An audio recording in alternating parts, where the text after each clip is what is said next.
But এখানে আসার পরে এই কমলার দিঘির এখান থেকে ওই পাটটা হচ্ছে নিজুম দ্বীপ। হাতিয়া বাংলাদেশের নোয়াখালী জেলার অন্তর্গত একটি দ্বীপাঞ্চল উপজেলা, যেটি বাংলাদেশের মূল ভূখণ্ড থেকে 17 কিলোমিটার দক্ষিণে অবস্থিত। বঙ্গোপসাগরে এর বুকে একটি দ্বীপ। এটি বাংলাদেশের বৃহত্তম উপজেলা। অপরদিকে হাতিয়া শহরের আয়তন 36 বর্গ কিলোমিটার। হাতিয়া উপজেলাতে রয়েছে বিভিন্ন পর্যটক কেন্দ্র রয়েছে, এর মধ্যে নিজুম দ্বীপ হচ্ছে অন্যতম।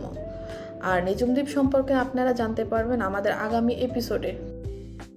আর এই এপিসোডে আপনারা জানতে পারবেন ঢাকা থেকে কিভাবে হাতিয়া উপজেলায় যেতে পারবেন এবং কোথায় কোথায় ঘুরবেন, কি কি দেখবেন এবং দুপুরের খাবার কোথায় খাবেন, সবকিছু এবং সব ইনফরমেশন এই ভিডিওতে থাকবে।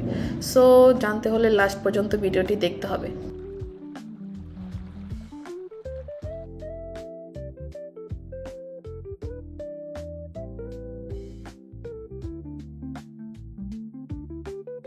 বাজে ভোর 6টা বাজতে এখনো 10 মিনিট বাকি।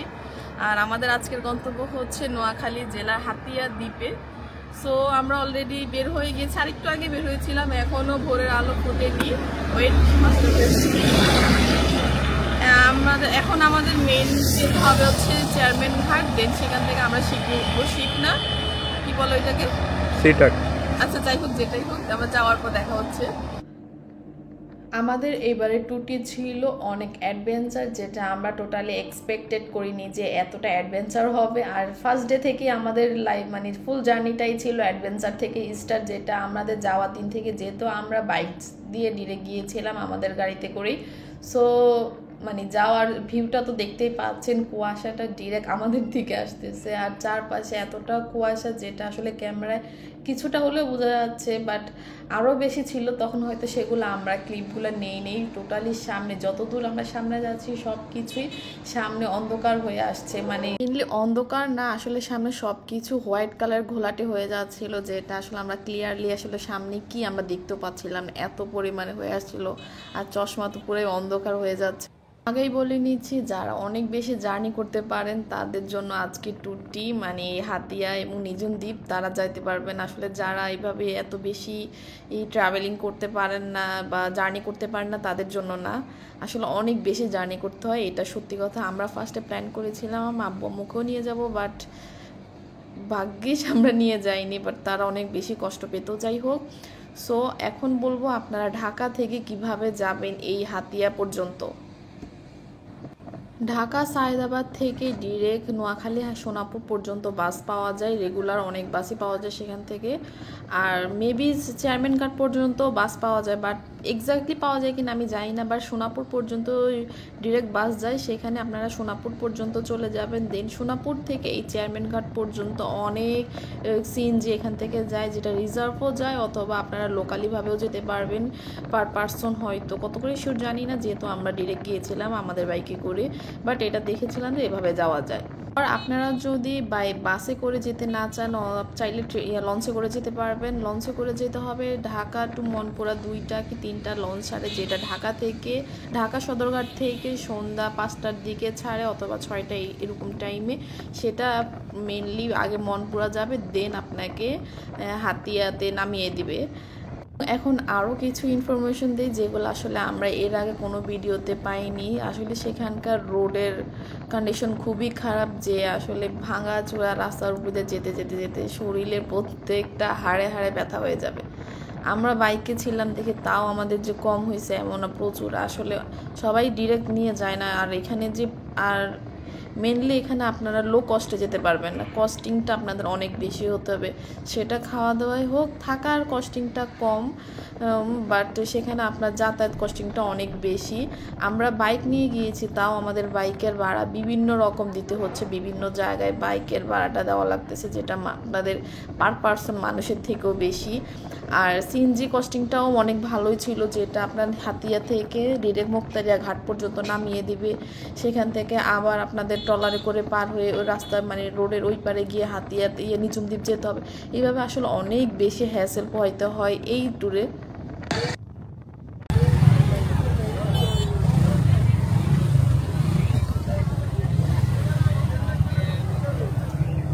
এটা হচ্ছে চেয়ারম্যানের ঘাট, আর একটু আগে ছিল বাজারটা। আমরা ঘাটের দিকে অলরেডি আসছি, বাজার থেকে একটু সামনের দিকে, যেটা আমরা ফার্স্টে ভুল রুটে চলে গিয়েছিলাম। লেবারে উড়াইতে বলে 300 টাকা, মানে এটা উঠে নাকি এখানে শুধু উঠাই দিব না এখানে নামাই দিব? না এখানে উঠে দিব। কি বলে 300 টাকা দিয়ে করি না? আপনারা দেখা যাইতেছে না, আপনি যে অন্ধকারে উঠে বসে আছেন। ভাড়া 300, লেবারে উঠালি 200, 500, আপনার দুজন 300। 150 টাকা রাখেন উঠে উঠে দেওয়া না ভাইয়া, এটা তো একটা বাইক উঠে 200 টাকা তো বেশি। হ্যাঁ লেবারে ভাড়া কি এখানে দেওয়া লাগবে? লেবার উঠলে দিন, আমাদেরকে জাহাজ ভাড়াটা দেন। আচ্ছা ওটা পরে, এখানে দেওয়া লাগবে না, আমরা ইয়েতে আরে 100 দাও পরে কাহিনী। কিসের কাহিনী? আপনার টাকাটা ওইটা দিন, ওনারা উঠাইলে আমাদেরকে যদি সিটাক ভাড়াটা দেন। আমরা ওটার টিকিটটা কেটেন। আচ্ছা তাহলে কত? 500, 300, 600 টাকা, 100 টাকা দেন। এইটা আমাদের, ওগুলো সামনে কয়েকজন আছে ওনাদের।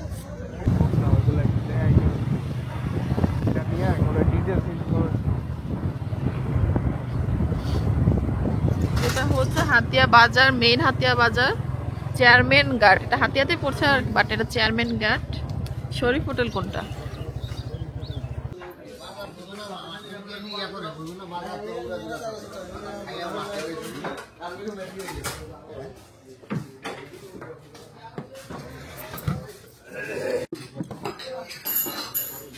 আলু ভাজি, ডাল আর সিদ্ধ রুটি। এটাই হচ্ছে এই ঘাটের নাস্তা করতে হতেছে, চেয়ারম্যান ঘাট। এভারেস্ট দেখতে আমার আছে খারাপ না, আলু ভাজিটা তো আমার কাছে ভালো লাগে। ভালো লাগতেছে।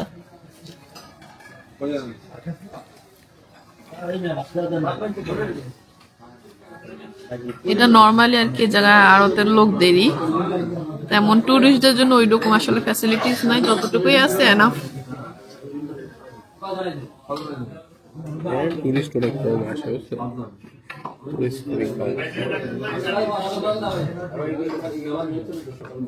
অলরেডি সকাল 7টা, কত বাজে?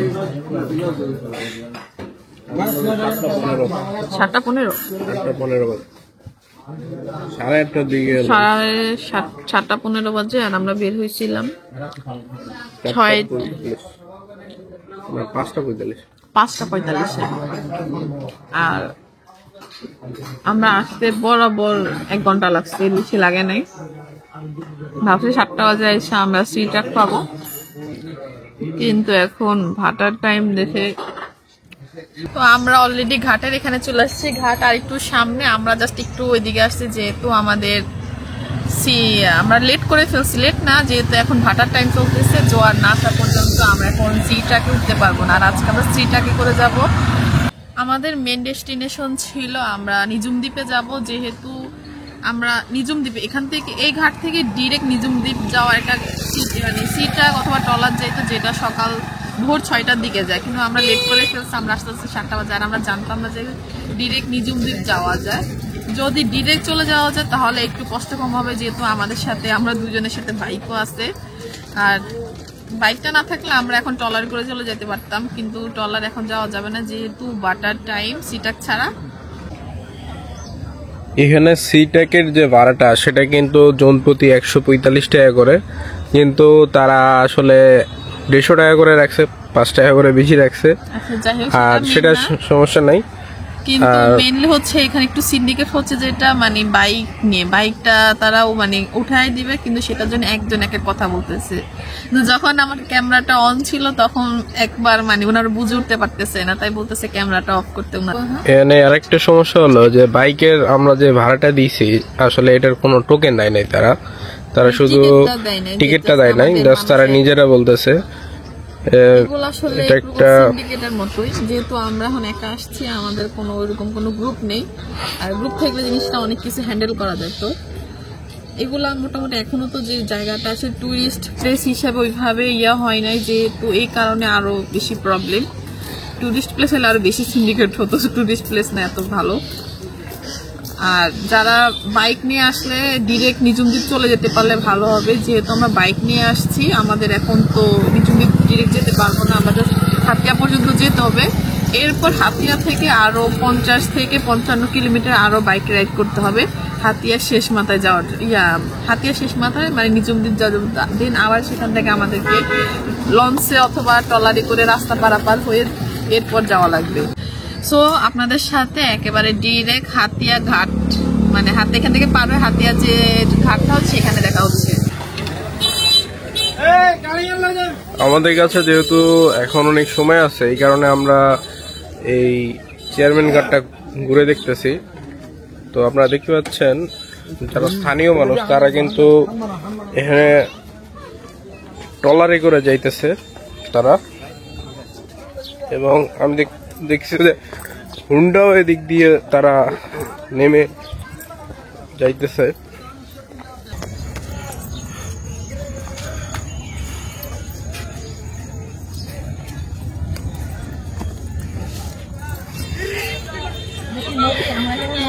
নাকি এটা সাগরে? হ্যাঁ, এটা কি নদী পড়ছে না সাগর?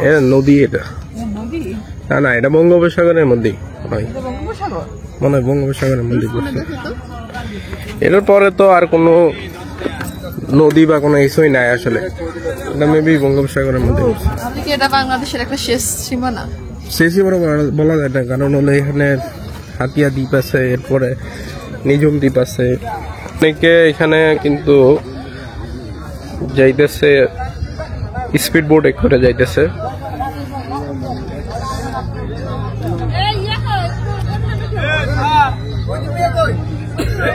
বিশেষ করে এখানে যারা স্থানীয় আছে তারা আসলে এইভাবে ওয়েট করতেছে না।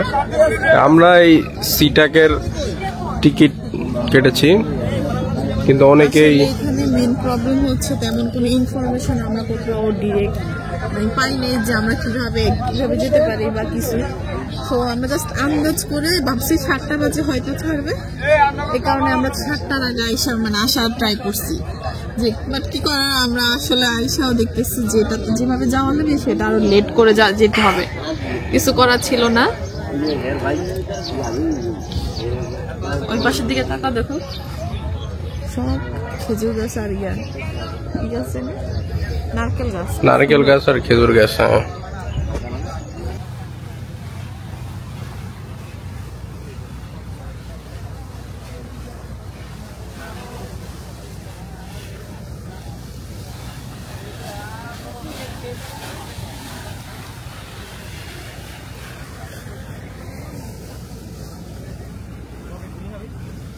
হ্যাঁ,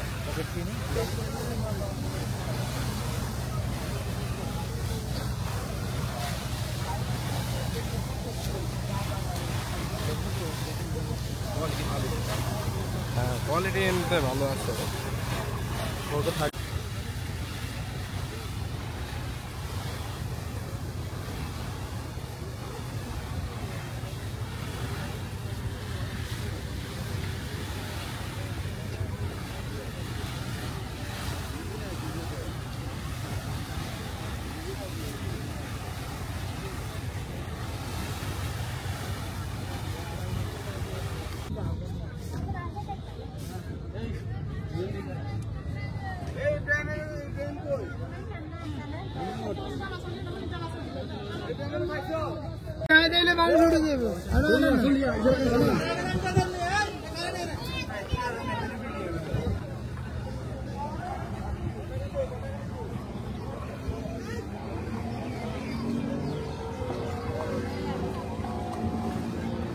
ফাইনালি এখন আমরা সি ট্রাকে করে হাতিয়া দ্বীপে চলে আসছি। আর এই ঘাটের নামটাকে আমার এক্স্যাক্টলি মনে নেই, আসলে দেখতে হবে। যাই হোক, অলমোস্ট 2 ঘন্টার মতো লাগছে। আমরা 8:30টার দিকে উঠছি, 10:30টার দিকে এখানে নামিয়ে দিল। আর মাঝপথে চর হয়ে যাওয়ার কারণে ভাটা টাইম ছিল, তাই চর হয়ে গেছে, এই কারণে আমাদের সিটটা একটু আটকে গিয়েছিল। তাছাড়া আমরা আরো ফার্স্ট এখানে মেবি আসতে পারতাম, কয়েকজনে বললো। ও যদি জোয়ার টাইম হতো তাহলে আরো ফার্স্ট চলে যাওয়া যেত। যাই হোক, এখন এখান থেকে আমরা চলে যাব ডিরেক্ট কমলার দিকে, আর সেখান থেকে আবার দেন চলে যাব নিঝুম দ্বীপ যাওয়ার জন্য রেডি হবো আর কি। এই দ্যাটস ইট। রাস্তার সাথে সাথে আমাদের সাথে থাকবেন, আর যদি এই সুন্দর রাস্তার ভিউগুলো আপনাদের সাথে শেয়ার করব।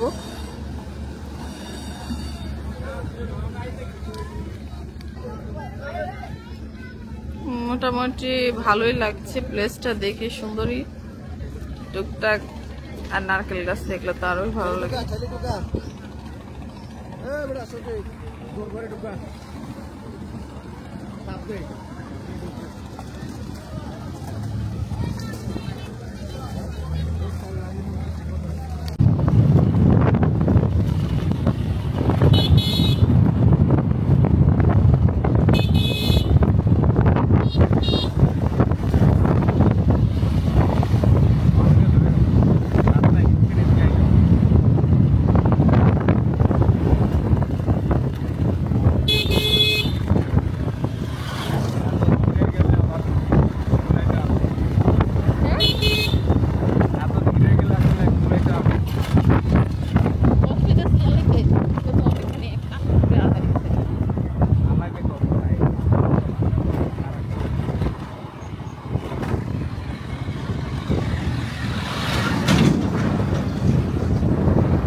এখন আমরা আসছি হাতিয়া দ্বীপ প্রকল্পের একটা পার্ক এইটা, বাট এখন এমন টাইমে আসছে অলরেডি 12টা বাজে, এটা বন্ধ। এটা 3টা থেকে 5টা পর্যন্ত দর্শনার্থীদের জন্য খোলা থাকবে।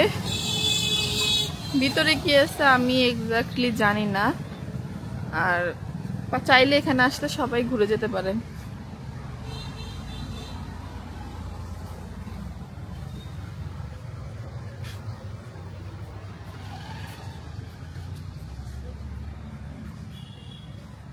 ওয়াও, ওইদিকে অনেকগুলা শাপলা ফুল ফুটছে তো দেখতেছি, কলি এখনো ফুটে নাই, দেখা যায়।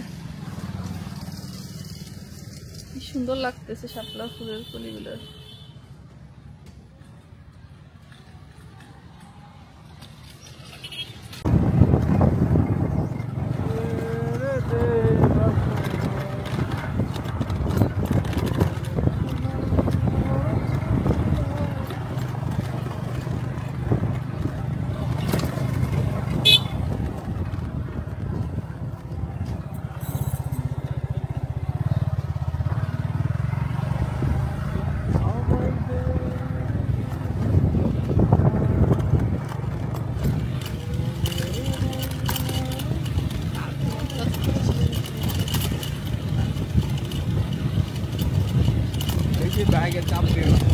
আর আমি কি করবো, কত ডালে আল্লাহ, রোডের অবস্থা ভালো না তো। মনে হয় পানি উঠা যায়, এই কারণে উঠে ফেলে দিচ্ছে। এই যে গাছ লাগাইছে, হাতের ভিতরে ঢুকে নিচ্ছে ইয়াটা, ধাম করে ফেলে দেয়। আমি মোবাইল কেমন চেষ্টা করি, ক্যামেরাটা রাখতাম।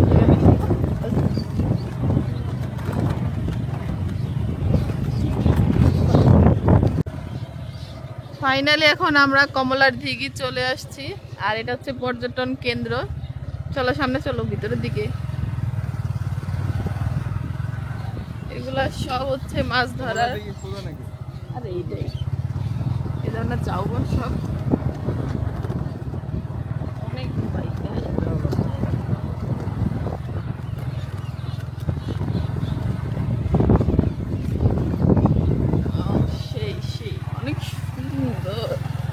এটাই সেই ফেমাস ভাইরাল দিঘি।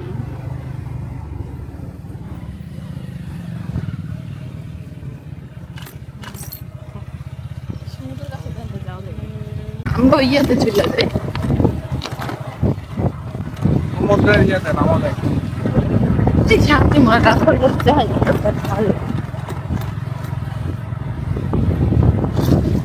জাবনটা কিছুটা ওই যে ইয়ার মতো লাগতেছে, কক্সবাজারের মতো। কক্সবাজারের ইয়াতে জাবনটা যেমন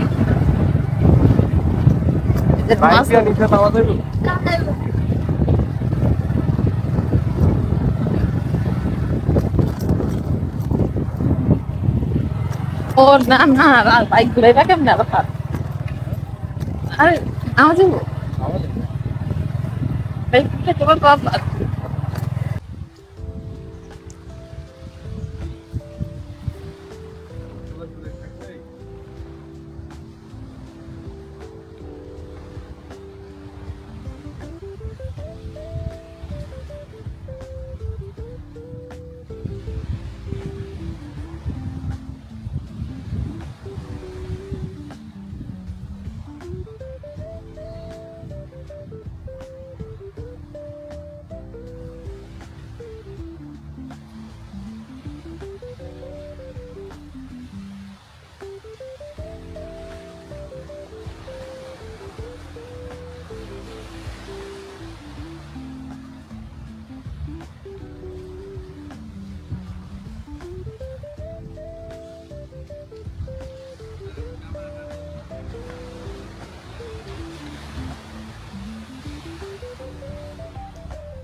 ক্যামেরা তো চার্জ নাই তো, তোমাদের ইয়া রাস্তার পাশে দাঁড়ায় ওই আচ্ছা ওই ইয়াতে যাই, ঘাটে যাই, ঘাটে যায় আশেপাশে বাজার টাজার পাইলে চার্জ দিয়ে নিব।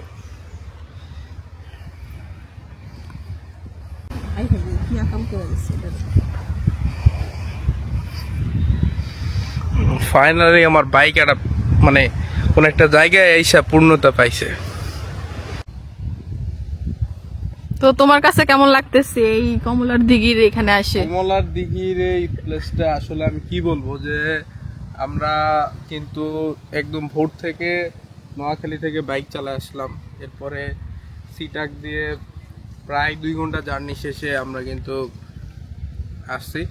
বাট এখানে আসার পরে এই কমলার দিঘির এই নিস্তব্ধতা এবং যে একটা সমুদ্রের যে একটা গর্জন যেটা আমরা কক্সবাজার গেলে পাই, তো সেটা কিন্তু এখানে পাওয়া যাইতেছে। এখানে যেটা কক্সবাজার যেটা হয় সেটা হলো যে আপনি চাইলে পা ভিজাতে পারেন, এখানে পা ভিজানো যাবে, কিন্তু এখানে পা ভিজাইতে গেলে আবার আপনার পা কাদা হয়ে যাইতে পারে। তো আমরা পা ভিজাইতেছি না, আমার কাছে খুবই ভালো লাগছে। পুরা জায়গাটা খুবই নীরব, আশেপাশে ওইরকম কেউই নাই, একদম প্রকৃতির যে একটা সাউন্ড সেই সাউন্ড আর আসলে এখানে পাওয়া যাচ্ছে। হাতে হাতে এসে যে এত সুন্দর মানে একটা ভিউ পাইতেছে, এইটাই আলহামদুলিল্লাহ। এবং এই জায়গাটা কিন্তু অনেক সুন্দর। এই জায়গাটা মোটামুটি আমরা আজকে সারাদিনের জার্নিতে স্যাটিসফাইড এখন পর্যন্ত। আমরা কিন্তু আজকে সারাদিনে লং একটা জার্নি ছিল আমাদের। আজকে অনেকদিন পরে আমরা এই মাটির রাস্তা দেখতে পেলাম এবং মাটির রাস্তা দিয়ে আমরা বাইক চালাই আর কি। এই কমলার দিঘিতে আসলাম, যদিও এই জায়গাটা আসলে গুগল ম্যাপে ভালোভাবে শো করে, কিন্তু রাস্তাগুলা আসলে গুগল ম্যাপ বিভিন্ন সময় বিভিন্ন রকম দেখাচ্ছে, যেটা একটু হয়তো বা অন্য কেউ বাইক নিয়ে আসতে গেলে একটু সমস্যায় পড়তে পারে, তারপরও আসতে পারবে।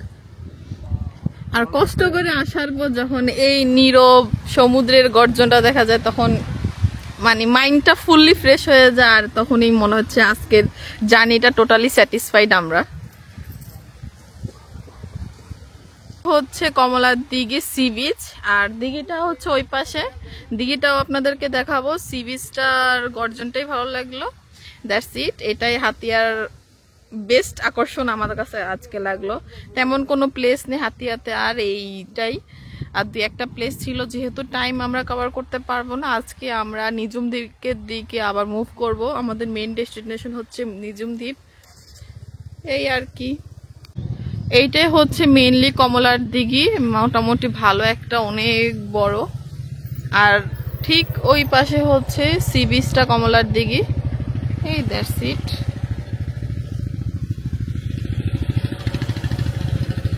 আর এই রাস্তাটা দিয়ে সোজা চলে যেতে হবে। করবেন মুক্তারিয়া ঘাট যাওয়ার আগে লাঞ্চটা করে যাওয়ার জন্য কোনো একটা বাজারে। সো আমরা করেছিলাম সেন্টার বাজারে, আর সেখানেই বাজারের মধ্যে যে হোটেলটা ছিল, হোটেলের নামটা আমরা এক্স্যাক্টলি মনে নেই, বাট এটা একটা নতুন হোটেলই ছিল। খাবারের টেস্টও ভালো ছিল, সব কিছুই খুবই ভালো ছিল। বাট মুক্তারিয়া ঘাট যাওয়ার পর দেখেছিলাম তেমন কোনো পরিবেশ নেই আসলে সেখানে লাঞ্চ করার মতো। বাট সারাদিন আমরা জার্নি করে এসে এখন ভালো মতো লাঞ্চটা না করতে পারলে আসলে একটু প্যারাই হয়ে যায়।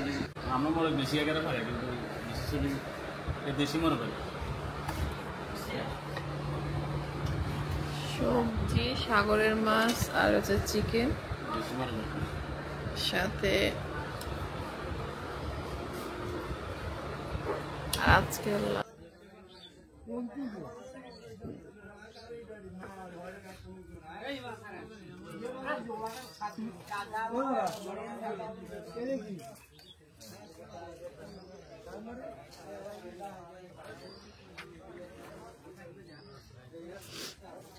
এইটাই হচ্ছে মুক্তারিয়া ঘাট। এখান থেকে ওই পাড়টা হচ্ছে নিজুম দ্বীপ। জাস্ট এখান থেকে এই যে এই ইয়া থেকে ওই মাথা পর্যন্ত যাওয়া লাগবে।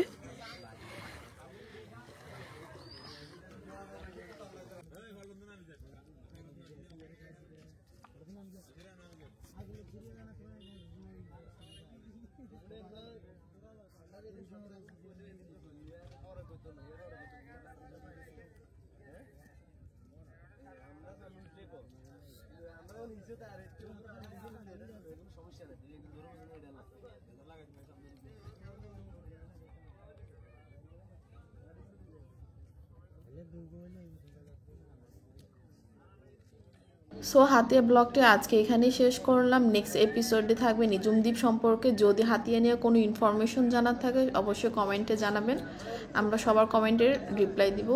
আজকের মতো এখানে, আল্লাহ হাফেজ।